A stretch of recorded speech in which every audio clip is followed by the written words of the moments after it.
monsoon session begins today, another march is unfolding just a few kilometers away. Hundreds of protesters from the Cockroach Janta Party are marching towards the parliament after nearly a month at Delhi's Jantar Mantar. Their demands revolve around education, examination reforms and accountability.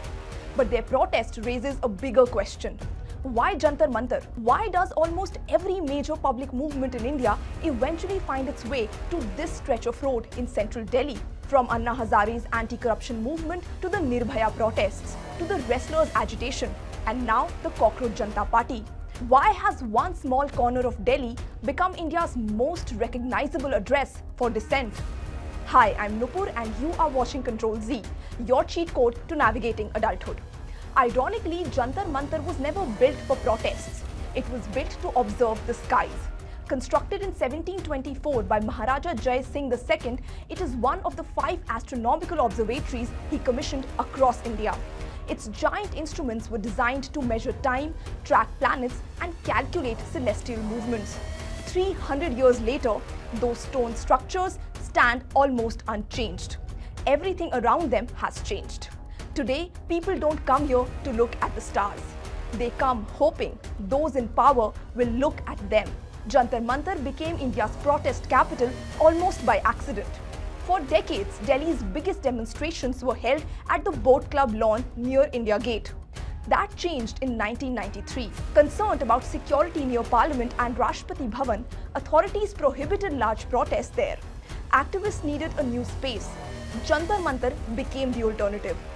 Close enough to Parliament to make a political statement, visible enough for television cameras, but at the same time small enough for authorities to regulate. Over time, it stopped being just another protest site. It became the protest site. If one movement transformed Jantar Mantar into a national symbol, it was Anna Hazare's fast in 2011.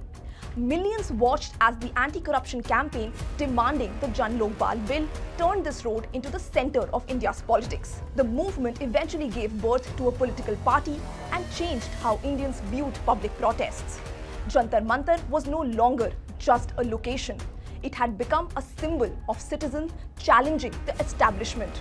The years that followed saw candlelight vigils after the Nirbhaya case, farmers demanding loan waivers, campaigns against environmental degradation and anti-CAA demonstration. And then in 2023, India's top wrestlers accusing the then Wrestling Federation chief of sexual harassment.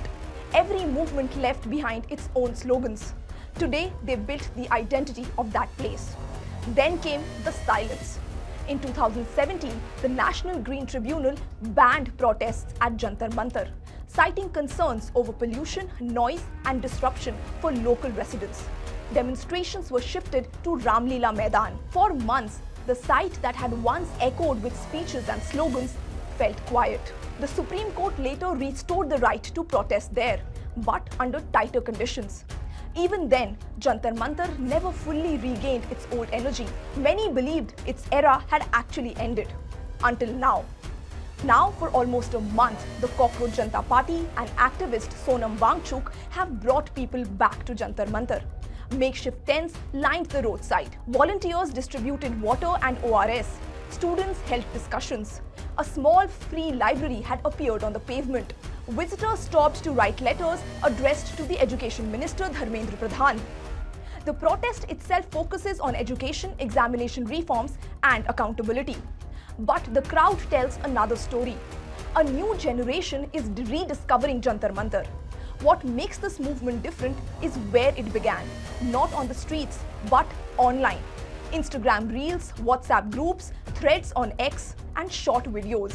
Within days, students from Delhi University, JNU, Jamia, and universities across the country began arriving at Jantar Mantar. For Gen Z, the line between digital activism and street protest is increasingly blurred. A hashtag becomes a gathering, a reel becomes a rally. Jantar Mantar becomes the offline extension of the conversations that once began on phone screens. Education has become the issue that unites many of them. Repeated paper leaks, cancelled examinations, delayed recruitment, growing uncertainty over jobs. For many young Indians, these are no longer isolated problems. They represent a deeper crisis of trust, not just in examinations, but in institutions. That is why this movement feels larger than any single demand. It reflects a generation anxious about its future. Every generation seems to rediscover Jantar Mantar in its own way. For one generation, it's corruption. For another, women's safety. Then came citizenship, farmers, wrestlers. Today, it is education and employment. The slogans change, the causes change, the faces certainly change. But the reason people continue to gather here remains remarkably constant. 3 centuries after it was built to actually observe the heavens, Jantar Mantar has become the place where India watches itself and where citizens hope that those in power are watching too.